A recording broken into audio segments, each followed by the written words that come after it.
बिना बदले बिना डरे, जज्बा सच का लिए, सच दिखाते हैं।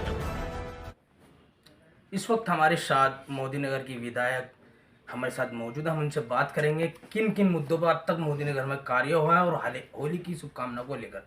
मैडम, खोज इंडिया लाइव चैनल में आपका स्वागत है। मैडम, किन किन मुद्दों पर आज मोदी नगर में कार्य हो चुके हैं, उसके बारे में विस्तार से बताएं। सबसे पहले तो मैं सभी क्षेत्रवासियों को होली के त्यौहार की शुभकामनाएं देती हूँ। रंगों का ये त्यौहार हम बहुत ही हंसी खुशी के साथ मनाएं। जिनको गीले रंग पसंद नहीं है उनको ना लगाएं और ख़ास तौर से हम अच्छे क्वालिटी के रंगों का प्रयोग करें, ये मेरा सभी से निवेदन है। और जो आप विकास के कार्य की कह रहे हैं, देखिए मोदी नगर जो विधानसभा है उसमें नगर पालिका के माध्यम से और ब्लॉक के माध्यम से तीनों ब्लॉक हैं हमारे। एक ब्लॉक के तो 4-5 गांव ही आते हैं। मेन हमारा भोजपुर ब्लॉक है, फिर मुरादनगर है, हमारे उसमें 15 गांव आते हैं। इनके माध्यम से जो भी काम है सभी चल रहे हैं और 3 नगर पंचायत हैं। मेरा कार्य है कि मैं योजनाओं को लेके आऊँ अपने क्षेत्र के लिए, नगर पंचायत, नगर पालिका और अपने ब्लॉक के लिए। तो समय समय पर मैं लेके आते रहती हूँ, चाहे लाइटिंग की व्यवस्था हो, चाहे धर्मस्थल का निर्माण हो, चाहे सड़कों का निर्माण हो, वो आते रहते हैं।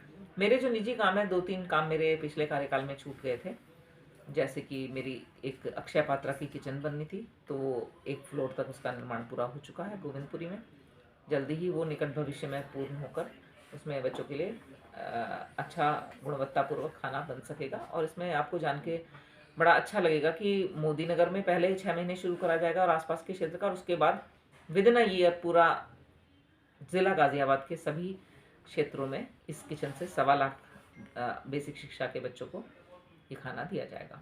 दूसरा मेरा जो रेलवे ओवरहेड ब्रिज का था, वो हमारे पिछले कार्यकाल में रह गया था, तो वो पास हो गया है। राज चौपले पर रेलवे ओवरहेड ब्रिज बनेगा। पहले नक्शे में थोड़ा सा स्थानीय जो हमारे दुकानदार हैं, स्थानीय निवासी हैं, घर हैं जिनके, उनको थोड़ा सा दिक्कत महसूस हो रही थी। मैंने रिक्वेस्ट करी और मैंने उनको आश्वासन भी दिया कि हम इसमें बेहतर जितना हो सकेगा वो करेंगे, क्योंकि टेक्निकल पॉइंट्स तो हम नहीं जानते। टेक्निकल पॉइंट तो इंजीनियर्स ही नक्शा बनाएंगे। तो उसका एक रिवाइज्ड मैप बना दिया गया है, जिसमें मैं ये तो नहीं कहूँगी कि नुकसान किसी को नहीं होगा, लेकिन उसको थोड़ा मिनिमाइज़ करने की कोशिश करी गई है। क्योंकि जब विकास होता है तो थोड़ा सा जो है कुछ स्थानीय लोगों को परेशानी भी होती है, तो निश्चित ही, लेकिन उसको मिनिमाइज़ कर दिया जाए, ऐसा हमारा प्रयत्न था, है और रहेगा। और बाकी सरकार से मैंने ये भी निवेदन करा है कि हमारे जो रजिस्ट्री ऑफिस है, इसको वृहद रूप देके तहसील से हटा के कहीं और कर दिया जाए। और वो मुझे आश्वासन भी दिया है मंत्री जी ने कि उसके लिए पैसा जल्द ही रिलीज़ कर दिया जाएगा। साथ ही साथ जो हमारी और सड़कें हैं जो टूटी हुई हैं, उनके लिए भी प्रोजेक्ट बना के दे दिए गए हैं। जैसे कि खास तौर से हमारा भनेड़ा वाला जो सुहाना भनेड़े वाला मार्ग है, वो काफ़ी जीर्ण शीर्ण है।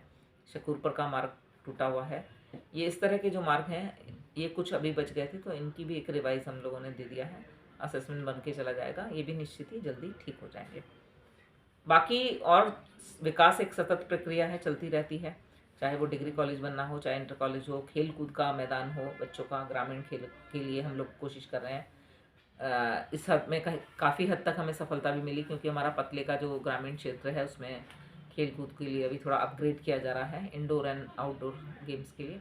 इसी तरह से हम लोग कोशिश कर रहे हैं कि एक हमारा कोई ट्रैक बन जाए गांधी ग्राउंड में। साथ ही साथ हमें गांधी ग्राउंड में बास्केटबॉल का भी मैदान बना दिया है, क्योंकि DK मोदी जी का जो डिग्री कॉलेज है उसमें उन्होंने मना कर दिया था खिलाड़ियों को, तो उनके लिए हमने ये बना दिया है।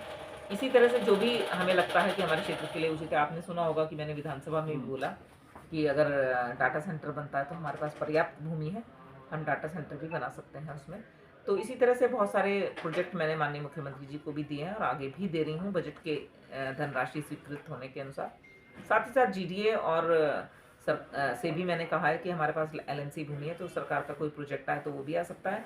और उसी के साथ साथ हाउसिंग भी डेवलप हो सकती है, क्योंकि चुडियाला क्षेत्र में हमें कट मिल गया है, निवाड़ी क्षेत्र में दोहरीकरण हो रहा है, जो गंगा नहर है उसके दोनों तरफ।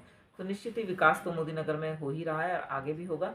समय के अनुसार जैसे जैसे ज़रूरत होंगी वैसे वैसे हम लोग प्रोजेक्ट लेके आ रहे हैं। Thank you. ये मैडम ने बताया किस तरीके से कार्यों पर विकास किया जा रहा है। मैं आमिर मलिक, खोज India live news channel, Ghaziabad.